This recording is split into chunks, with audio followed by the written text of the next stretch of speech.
Ja, meine sehr verehrten Damen und Herren, willkommen zurück. Ich hoffe, Sie hatten eine gute Pause. Willkommen zum zweiten Teil der Konferenz am heutigen Tag. Es wird jetzt um Schottland gehen. Eine Info vielleicht vorab. Wer dem Teil jetzt wer eine Übersetzung benötigt für diesen Teil, wir haben links und rechts am Eingang Übersetzungen. Es wird jetzt alles auf Englisch ablaufen, sobald ich das Wort übergeben habe. Auf schottischen Englisch.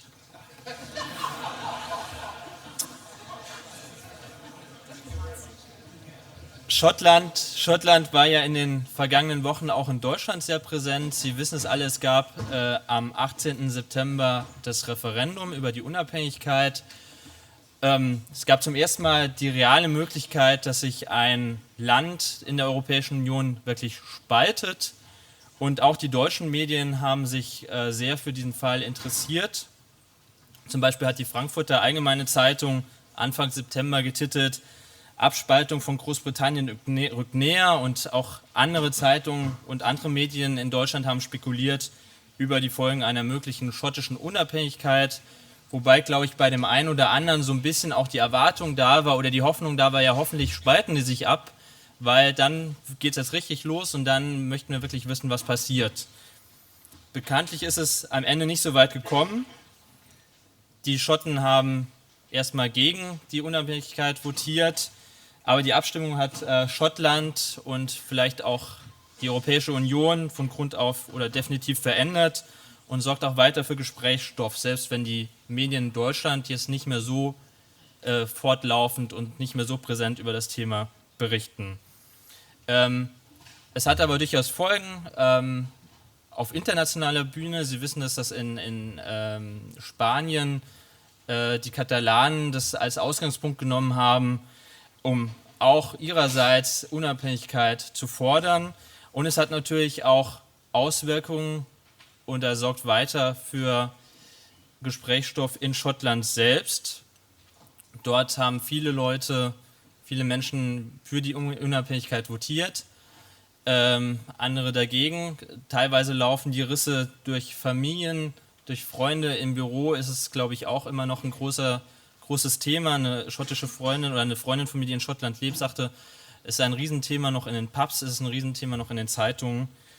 Und es geht weiter. Es gab 2 Kampagnen. Es gab die Yes-Campaign, die für die Unabhängigkeit war. Es gab eine Kampagne Better Together, die gegen die Unabhängigkeit war. Beide produzieren weiter Gesprächsstoff. Es kam kürzlich ein Artikel, oder ich habe einen Artikel in der Vorbereitung auf diese Konferenz gelesen, da hieß es, dass die Ja-Kampagne sogar 65% Stimmenanteil angepeilt hat. Ich weiß nicht, ob das der Wahrheit entspricht. Herr Mitchell wird uns gleich darüber noch was sagen. Und auch bei Better Together lief nicht alles so rund. Man hat zwar gewonnen, die Abstimmung, aber es gab Riesenkonflikte innerhalb dieser Kampagne zwischen Labour und zwischen Konservativen, die beide ja gegen die Unabhängigkeit waren, aber nicht so ganz rund zusammenarbeiten konnten und wollten. Wer war an diesen beiden Kampagnen beteiligt? Wie ist man genau vorgegangen? Und wie geht es jetzt vor allem weiter? Das sind die zentralen Fragen, auf die uns Professor Mitchell jetzt antworten wird. Ich freue mich, ihn begrüßen zu dürfen. Professor Mitchell lehrt an der Universität Edinburgh. Er ist ein intimer Kenner der schottischen Politszene, hat zahlreiche Bücher und Artikel veröffentlicht über die schottische Unabhängigkeitsbewegung, unter anderem eine Analyse der Parlamentswahl von 2007 und 2011 und in diesem Jahr das Buch The Scottish Question, in dem er die Debatte über die Unabhängigkeit erforscht und in einen breiten politischen und historischen Kontext einordnet. Und ich freue mich, wieder ihn begrüßen zu können und freue mich auf interessante Einblicke. Professor Mitchell, the floor is yours.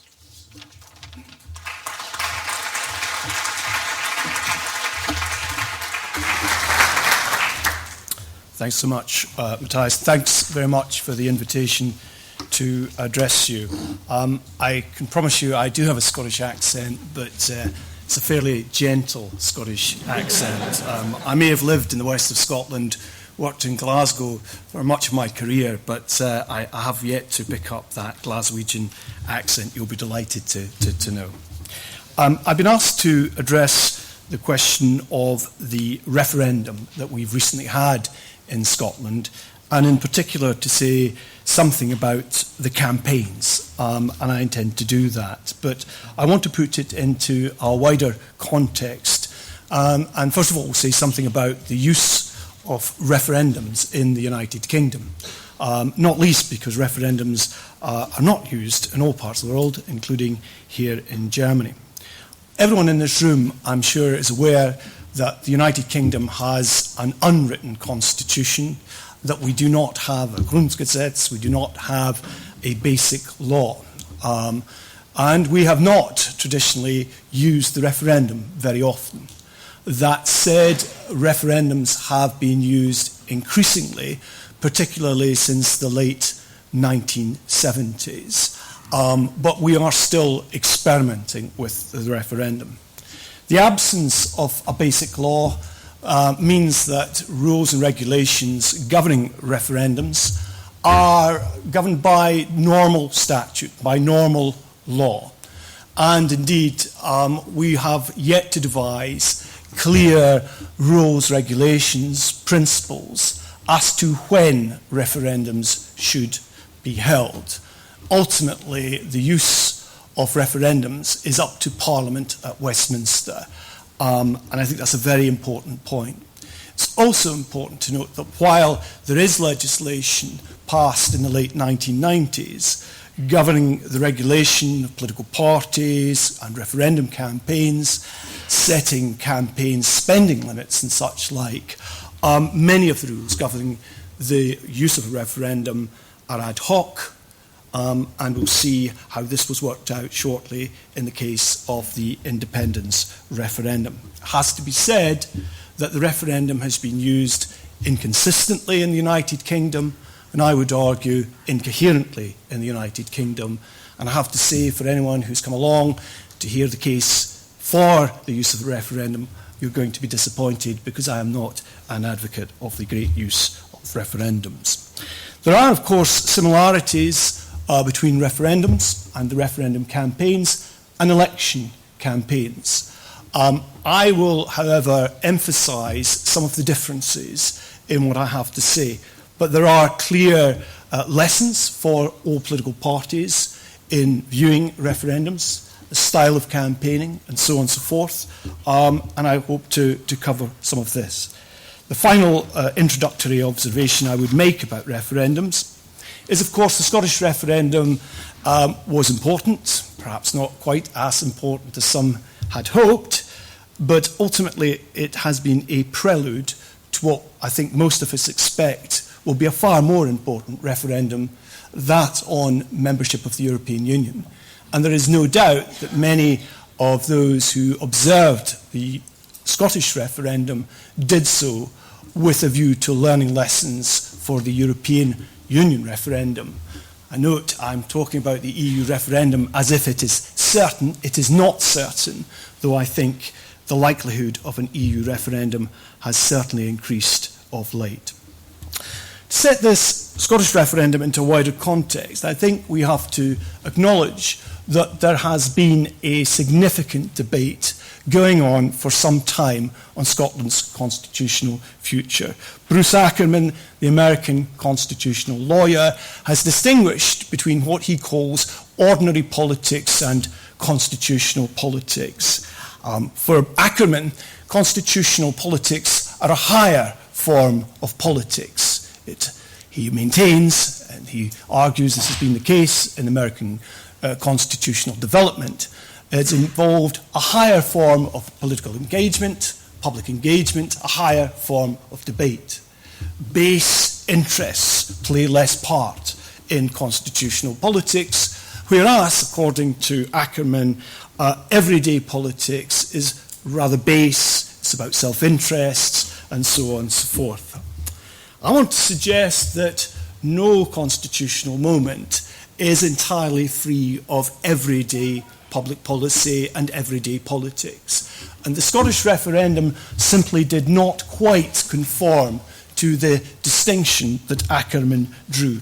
However, I will be arguing that there have been significant differences between this referendum and previous referendums.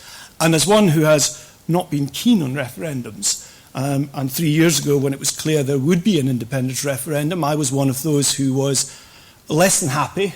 To say I was depressed would be to put it too strongly, but less than happy, because I envisaged 2-3 years of very heated debate, very little light, a great deal of aggression, and ultimately probably no resolution of the Scottish question. I think in part that was what we had. But in truth, I have to admit the one thing that happened that I, for one, did not anticipate was the level of public engagement. We have seen in Scotland these last 2.5-3 years a level of public debate and engagement that I've never seen before, and indeed I'm not sure if ever has occurred in Scottish or UK politics. A level of debate and sophistication that I think Scots can be proud of. Indeed, we had many visitors from overseas, diplomats, journalists from all parts of the world came to Scotland over the last 2.5 years. Frankly, many of them came in the hope, I suspect, of seeing bloodshed and something exciting to report back home. And in some ways they were disappointed. In other cases, they were gratified. And they were pleased to be able to report that serious political debate on serious subjects, which can generate certainly a lot of heat, can also generate serious public engagement. It is in that respect that I have to admit that I got the referendum in Scotland wrong. It was a much more positive affair than I had ever expected or dared. The referendum, of course, divided Scotland and indeed opinion across the United Kingdom. On one issue, there was one broad agreement, exemplified in these two quotes from Prime Minister Cameron and First Minister Alex Salmond.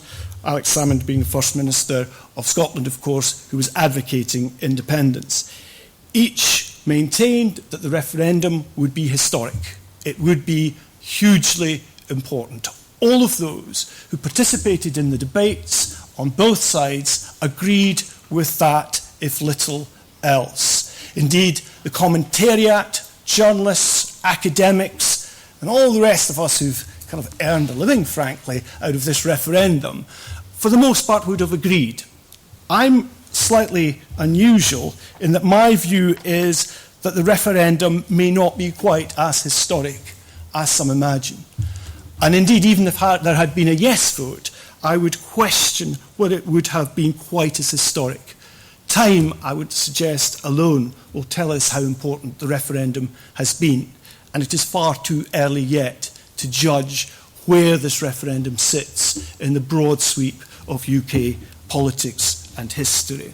Nonetheless, the fact that it was deemed to be important, on that almost everyone, perhaps except myself, our agreement, contributed to the level of the debate and to the level of engagement. We know that participation in elections is largely based on two factors: how close people perceive the contest to be and how important the issue under debate is.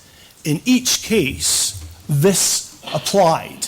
At the end of the day, the result was much closer than anticipated, and there was a perception that this was important. Those alone ensured that turnout which was so high, about which I will say something more in a moment. But what was actually under debate? Again, commentators, observers coming in from outside Scotland thought this was a debate about national identity. They assumed that this was a debate simply about whether you were Scottish or British.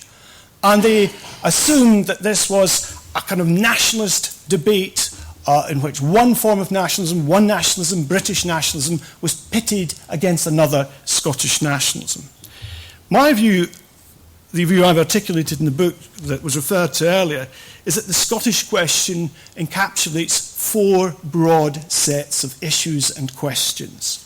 National identity is only one part, and was only one part of the referendum debate. Those who came expecting to see flags flying everywhere and all being about symbols of national identity were deeply disappointed. Flags were present, national identity issues were present, but by no means was that all. Other elements were important. And let me say something about each in turn. Party politics was hugely important. In the case of Scotland, that essentially means the fact that Scotland has a different party system from Britain as a whole.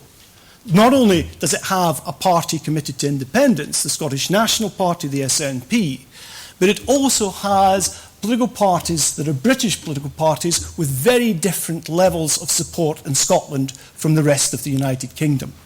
The Conservative Party, one of the governing parties, the main party to the coalition in London, has only one member of Parliament in the House of Commons out of 59 returned from Scotland. That was hugely important in this debate. Indeed, I've gone so far as to argue in previous work that the existence of a Scottish Parliament today, a devolved Parliament today, owes almost everything to one person, Margaret Thatcher. Margaret Thatcher managed to unite the Scots in a manner that she did not expect or want. She united them in opposition to her and in favour of a parliament. That continues to be a major theme in Scottish politics. The way in which party politics, the understanding of the political system works is hugely important. It's an issue particularly, of course, when Conservatives are in power in London. It is not difficult to convince a Scottish audience that when the Tories are in power in London, that the government in London is anti-Scottish. It's not just the Scottish National Party that maintain that. The Labour Party does, the Liberal Democrats used to, though these days being in coalition with the Conservatives, they're less likely to do so. So the party political aspect of the Scottish question is important. National identity alone would never have led us to a referendum. Related to the party political dimension is the issue of public policy. The perception that Scotland has a different set of values, a different set of beliefs, and it wants to pursue different policies. In a way, you can prove or disprove whether that happens. Far more important in any politics is what people believe. It's what's in their head. No matter how many polls are shown that actually attitudes to the welfare state and so on and so forth, north and south of the Anglo-Scottish border are not greatly different. They're not greatly different because people believe them to be different. That feeds into what I'm calling the Scottish question. And there have been differences. There have been no doubt there are differences. And those differences in pursuit of public policy have become accentuated since the establishment of the devolved government in Edinburgh in 1999.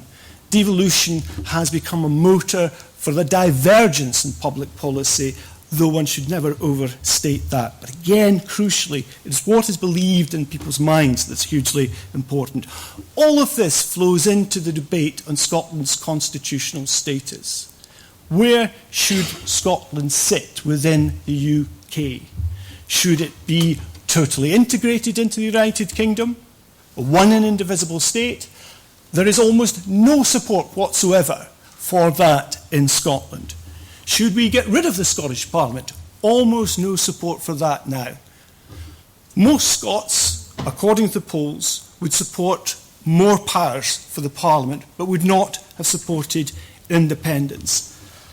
However, my crucial point, the key point I want to make at this stage, is that all of this feeds into the debates that went into the referendum. It wasn't, in other words, just a referendum about national identity and nationalisms. Everyday public policy was hugely important. It's worth actually noting who had the right to vote in that referendum. Again, this comes back to a point I made earlier about our bizarre UK constitution. People in Scotland had a vote. People living in other parts of the United Kingdom, we've taken to call it our UK, the rest of the UK. It's now become part of the language of UK politics, our UK, something I'd never heard about 20 years ago. Our UK did not have a vote.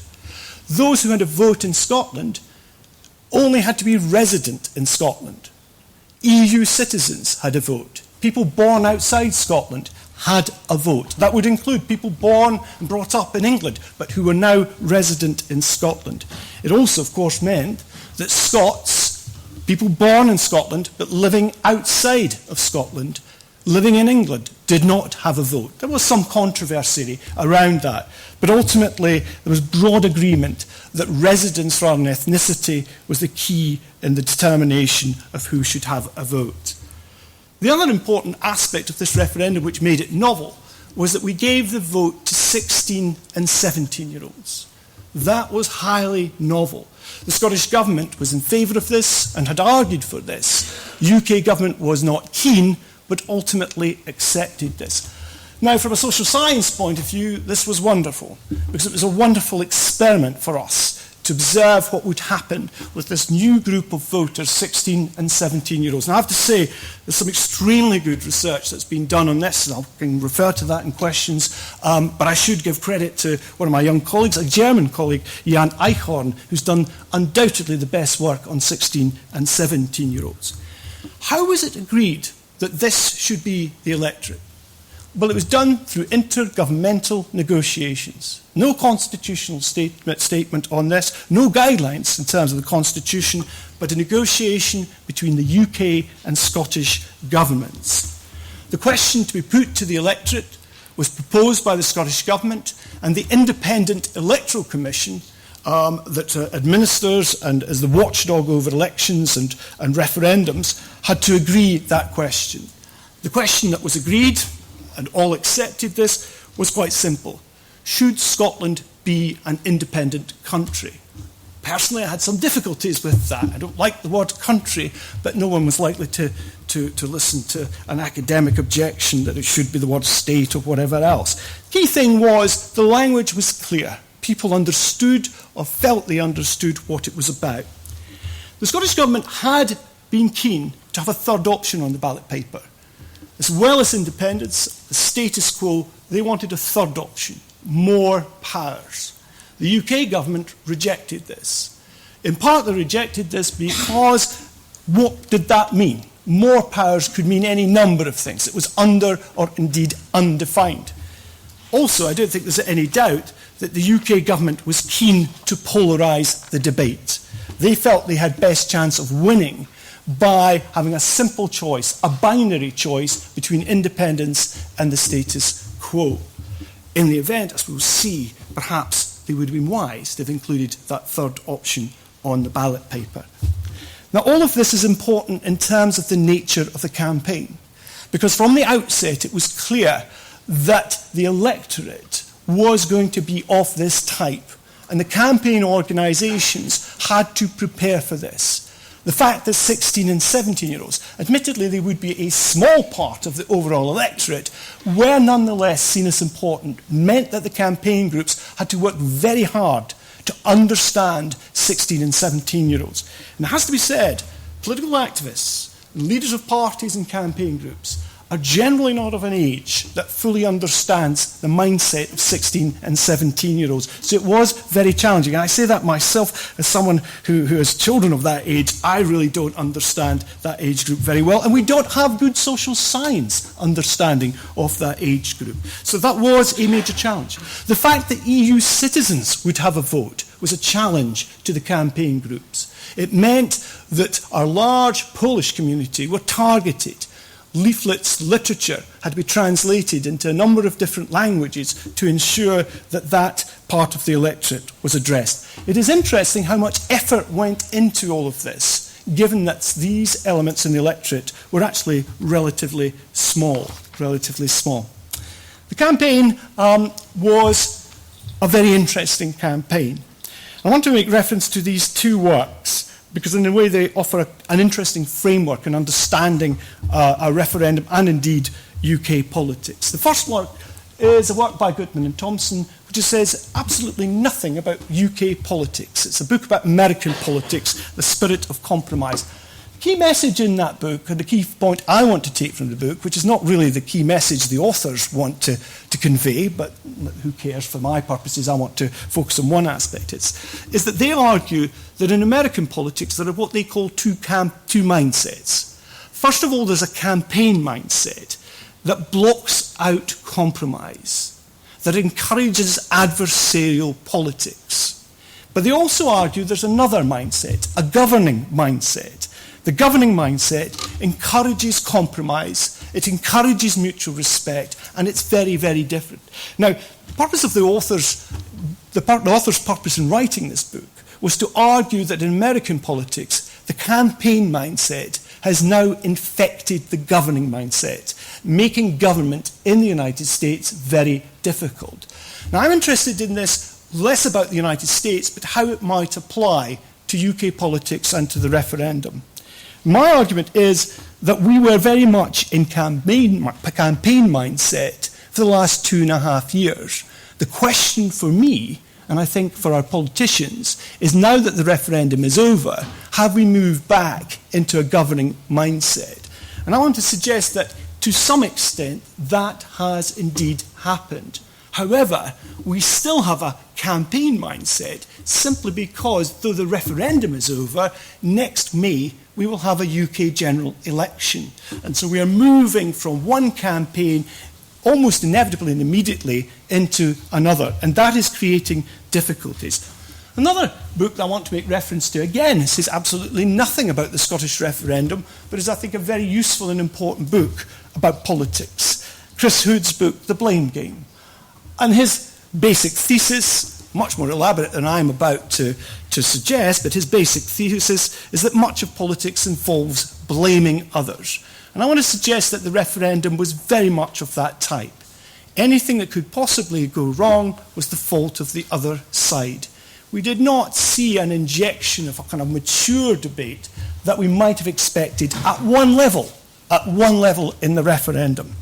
Those who watched the referendum on television, followed it in the press, would instantly recognise the blame game at work. I want to suggest, however, for those of us who took the trouble to go out and about in Scotland, to attend public meetings of both sides, and to listen to debate in communities of Scotland, we found a much more mature debate. That was part of the great surprise to me in this referendum. A highly adversarial referendum at one level, television and the media, where professional politicians were involved, but this great upsurge of engagement at a local level was much more sophisticated in some respects, certainly more mature and much less adversarial. That's not to suggest that this public debate was always informed. It was often very raw. It was often, we would hear speakers addressing audiences who could not keep to time, who would go off message, who would say all sorts of things. But there was an authenticity and honesty in that debate that I can't stress I found extremely interesting and exciting. Another important matter is, of course, this referendum went on for 2.5 to 3 years. It's a very long campaign. And of course, we still had to run a health service. We still had schools and universities. We still had bins to collect. We still had public policy to develop and to deliver. And one of my interests in the referendum was, how would that happen in the context of a potentially highly adversarial referendum? Well, I want to suggest that in the referendum there were certain issues that were core to the debate. And I'll say something more shortly about what these issues were. But at the core of the referendum, there were issues about which it was very difficult to get much said that was other than adversarial. And for campaign groups and people engaged in public policy, they tended to steer well clear of these matters. They had the business of delivering services. They did not want to go to the heated core of the referendum. But inevitably, there were issues at the core of the referendum that spilled over into other aspects of public policy. It was very difficult for many public servants, for example, to ignore the referendum.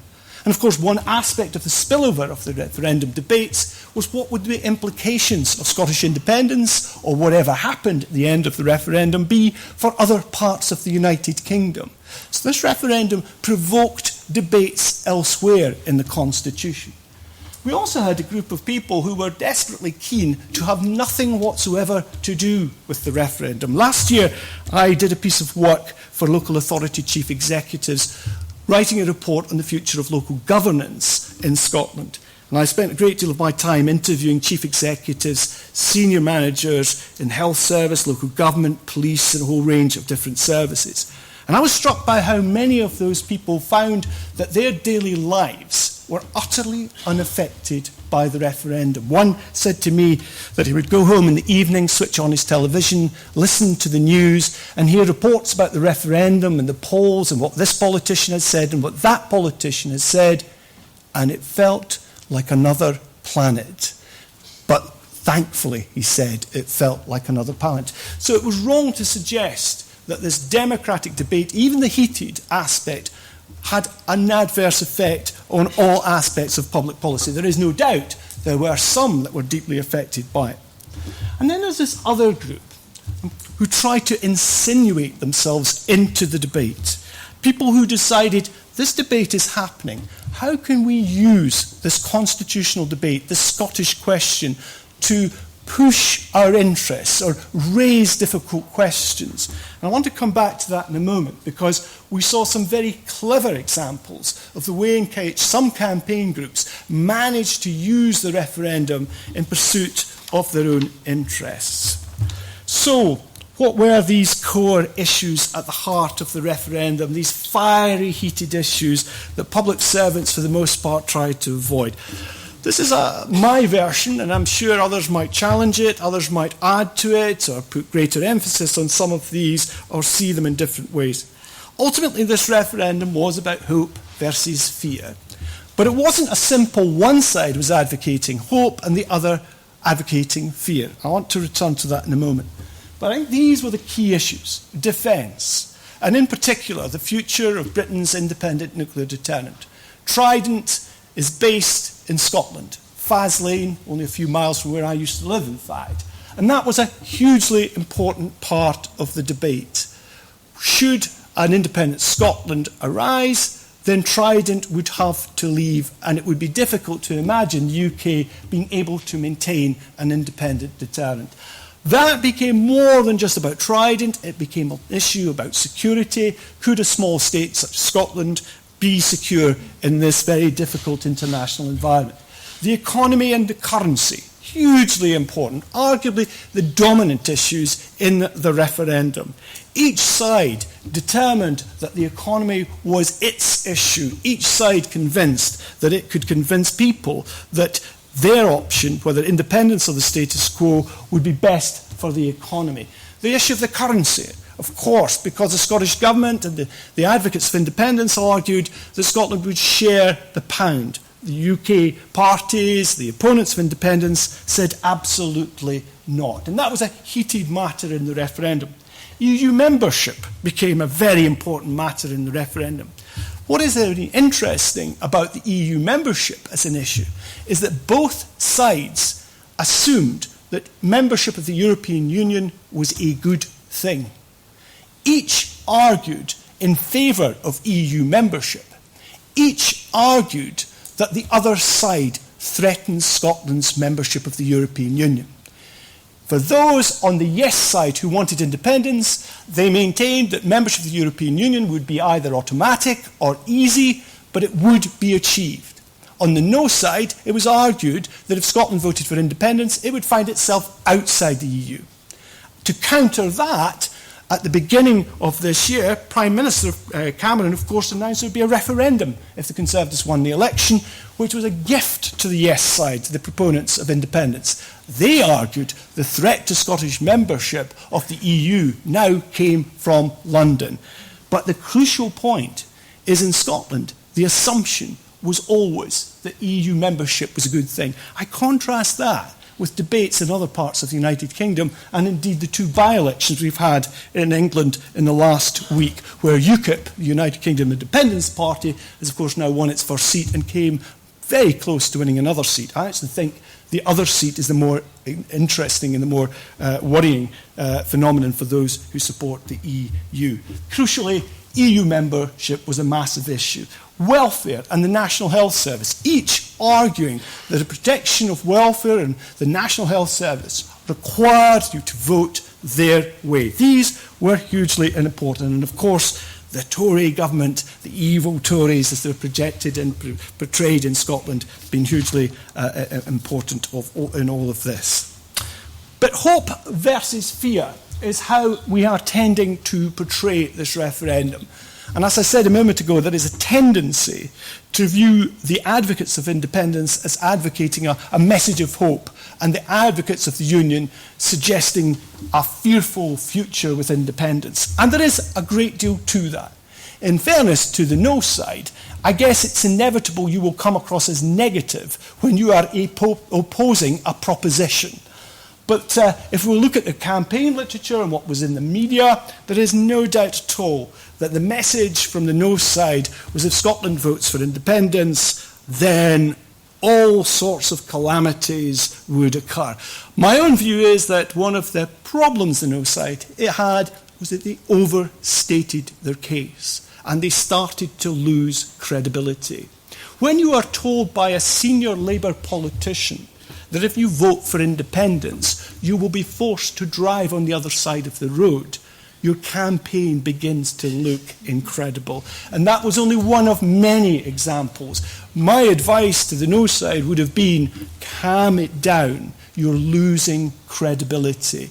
It's very well to argue that there will be calamities, but if you are not credible, your campaign will falter. And I want to suggest that one of the big reasons, the main reasons for the shift towards support for independence was, frankly, the exaggerated claims of the no side. But it shouldn't be suggested that the yes side was not averse to campaigning negatively. Particularly in the latter part of the campaign, the yes side, the supporters of independence, argued vehemently that if people in Scotland voted to remain in the Union, the National Health Service would be privatised, it would be cut, it would be decimated. They were assisted in this because UK Labour politicians were accusing the Conservatives in government in London of exactly that. So they had a degree of credibility, whether one believes it would actually have happened, the public could believe that because they were hearing a similar message from others on the no side. So it wasn't an entirely hope yes, fear no, though there was an element to it. I put here also the front page of the Daily Record, one of the top-selling newspapers in Scotland, from the last week of the campaign, which carried what we now call the vow, signed by the three UK party leaders. And this was an attempt to be positive, to say if you vote against independence, we will promise the following.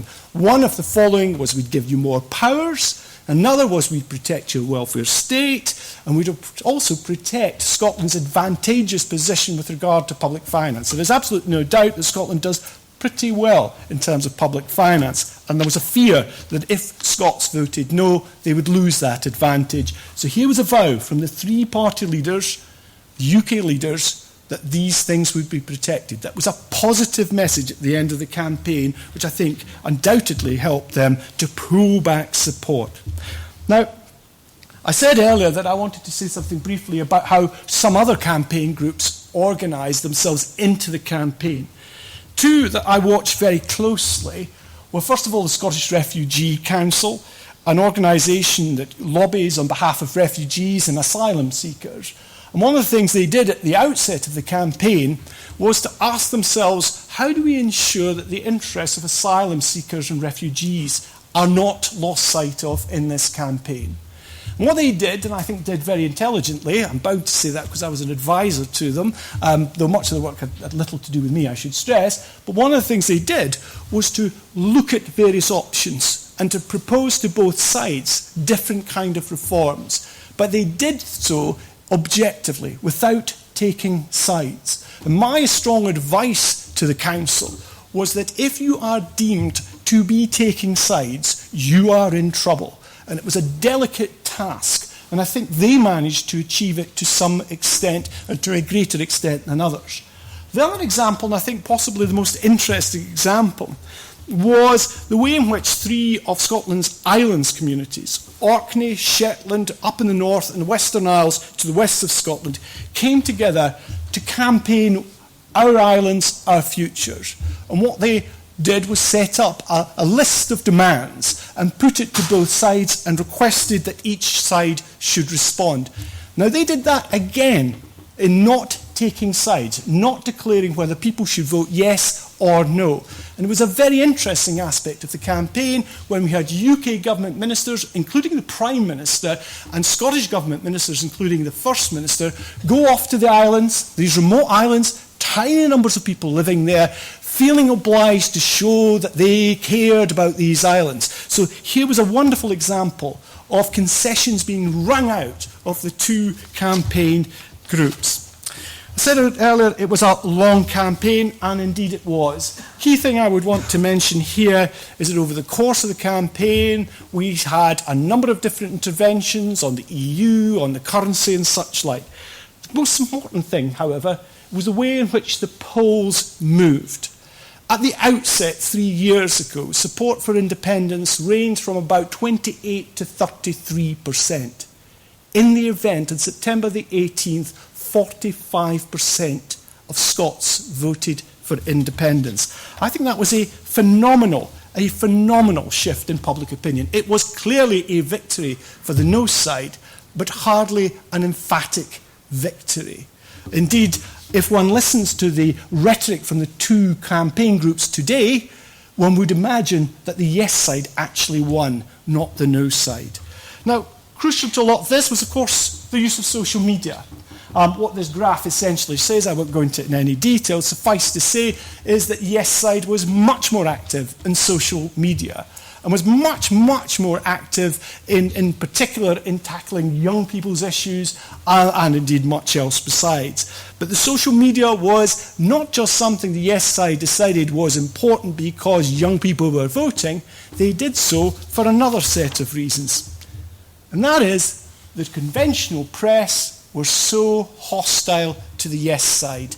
No single national newspaper in Scotland supported the yes side. They all either supported the no side, and you can see the readership, and you can see the preference of these newspapers down the other side. They were either hostile or neutral. Note the Herald there I put down as neutral because that was its formal position, but look at the Herald's front page on the day of the election.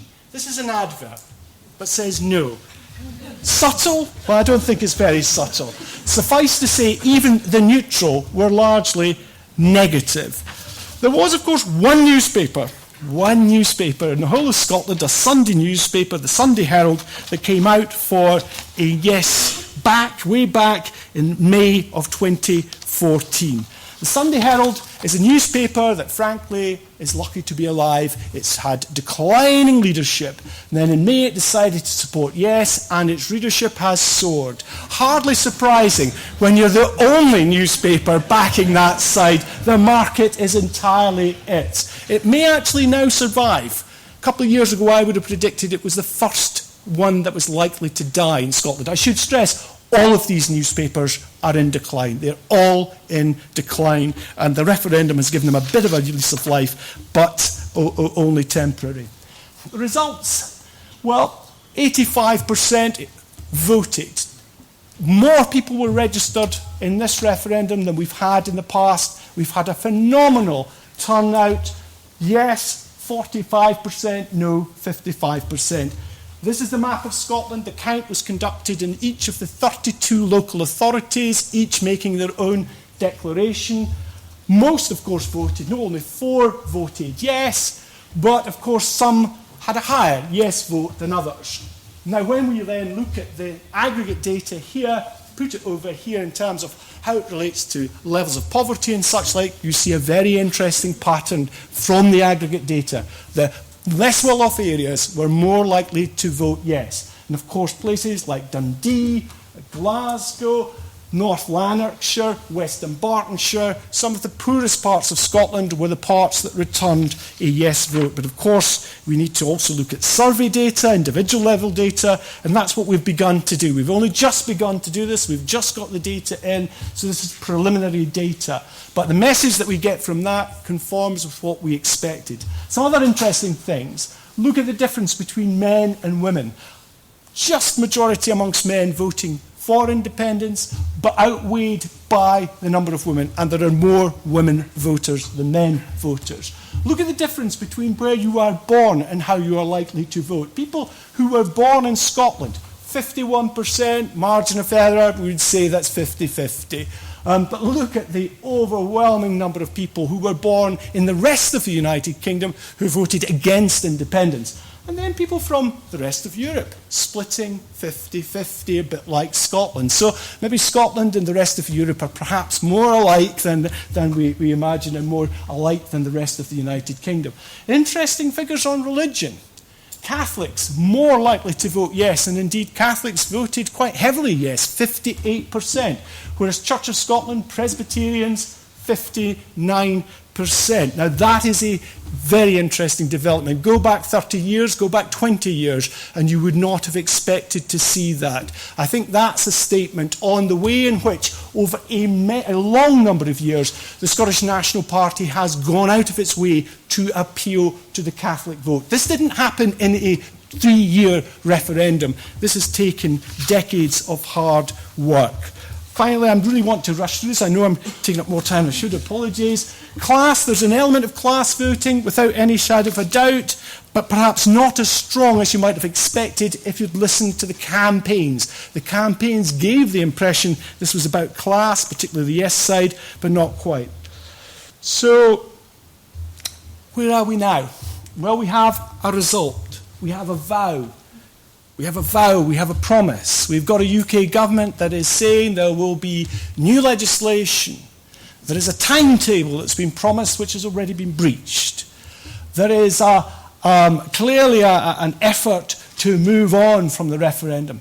Just after 7 o'clock in the morning on September the 19th, the Prime Minister came forth from Downing Street and delighted that he'd won, and announced that we would need to look again at the Constitution.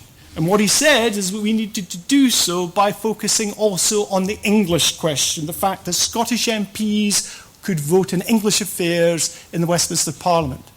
That was the end of Better Together, the coalition that had argued for a no vote, because that would mildly upset the Labour Party. And I hear this morning that Gordon Brown, former Prime Minister, has attacked the Prime Minister, the current Prime Minister, as unstatesmanlike in his approach to this. My strong view is that the referendum has perhaps come to an end, but it most certainly has not resolved the Scottish question. And let me conclude by returning to the point I made at the outset. The Scottish question is not simply a constitutional question. All sorts of issues are wrapped up in this. And neither is it something that's static. The issues involved will change over time. Many, many years ago, back in the 1930s, Punch, the satirical magazine, carried a series of articles about British history which were semi-serious, semi-jocular. And one of the articles they wrote about the Irish question. And I want to suggest that the Scottish question is not dissimilar to the Irish question as described in those articles in Punch. Prime Minister Gladstone, it said, spent his declining years trying to guess the answer to the Irish question. Unfortunately, whenever he was getting warm, the Irish secretly changed the question. So too with the Scottish question. It hasn't been answered. I don't think it ever can be. A referendum is not the best device. Thank you.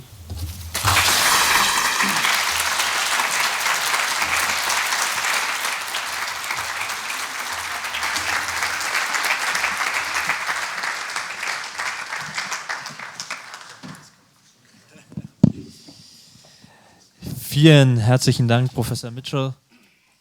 Ich sehe schon die ersten wieder aufstehen. Funktioniert das Mikro? Ja, gut. Wir sind schon ein bisschen über der Zeit. Wir haben eigentlich auch ein bisschen später angefangen nach der Pause.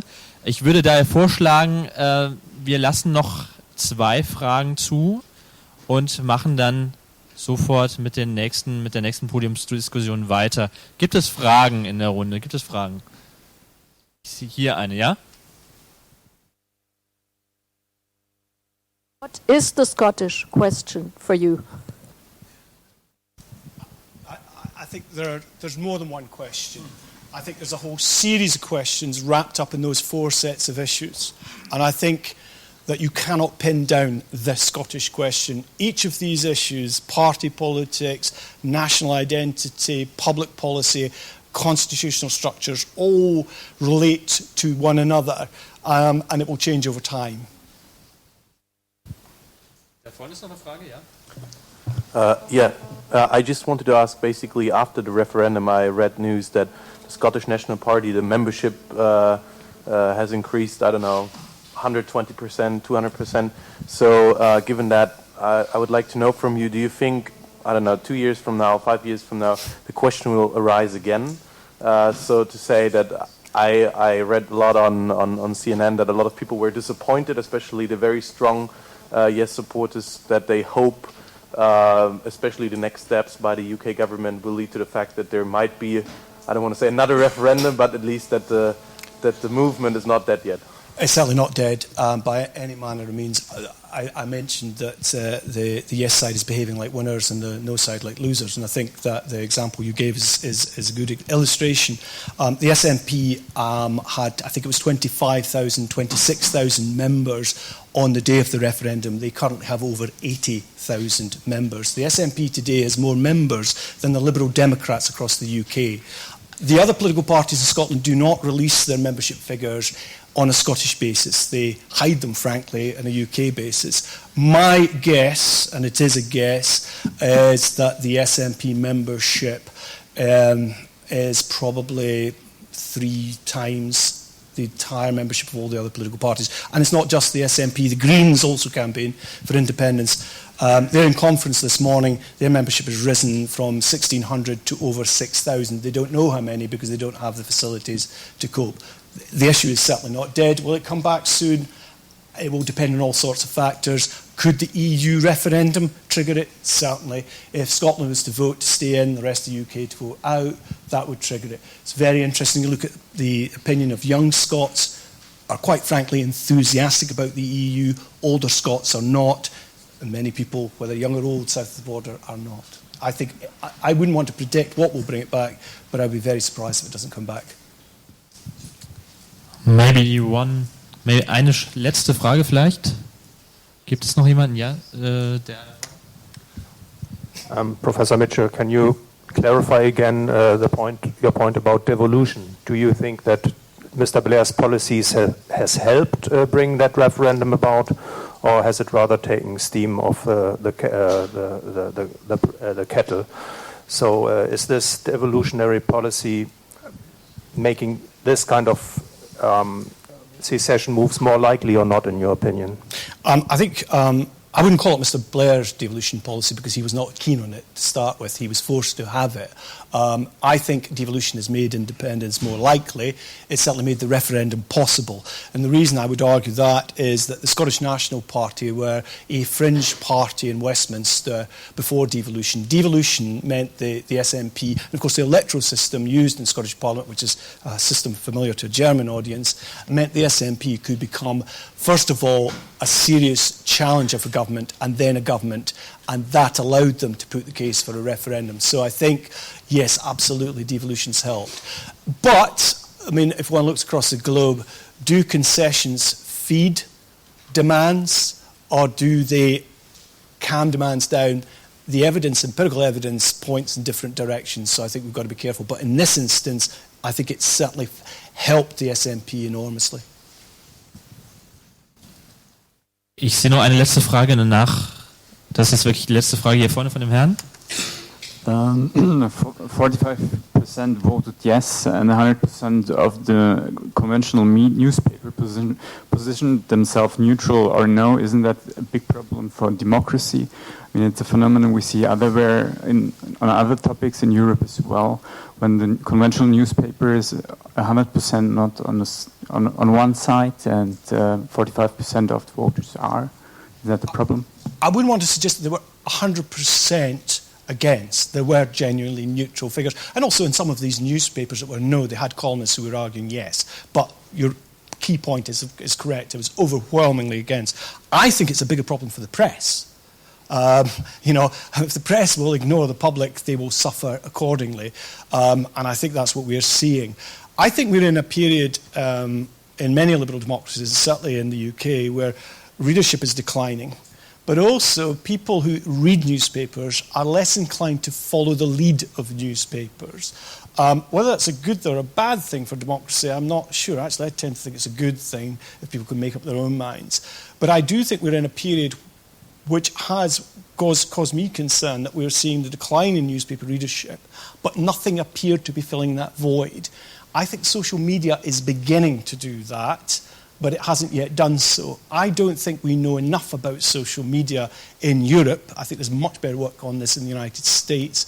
And, you know, there's no doubt when we talk about the social media, we can refer to blogs that are read by a large number of people, but we can also refer to Twitter accounts read by a tiny number. And my sense looking at it is that a lot of the kind of people in the past who wrote letters to the editors of newspaper in green ink can now set up a Twitter account or a blog.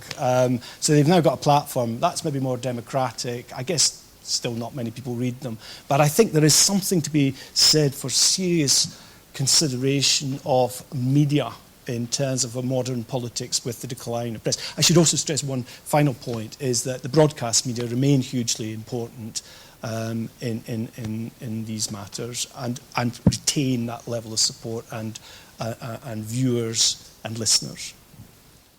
Okay, vielen herzlichen Dank. Thank you for coming, Professor Mitchell. Ich glaube, es war ein interessanter Vortrag, viele interessante Einblicke. Nächstes Jahr geht es schon weiter mit den Wahlen in Großbritannien. Sie sagten auch, das wird sicher Auswirkungen haben. Wir sind gespannt, wie es nächstes Jahr weitergeht. Wir machen sofort weiter hier jetzt mit der nächsten Podiumsdiskussion oder mit der Podiumsdiskussion, die Sie auch im Programm finden, nach einem kurzen, ganz schnellen Umbau.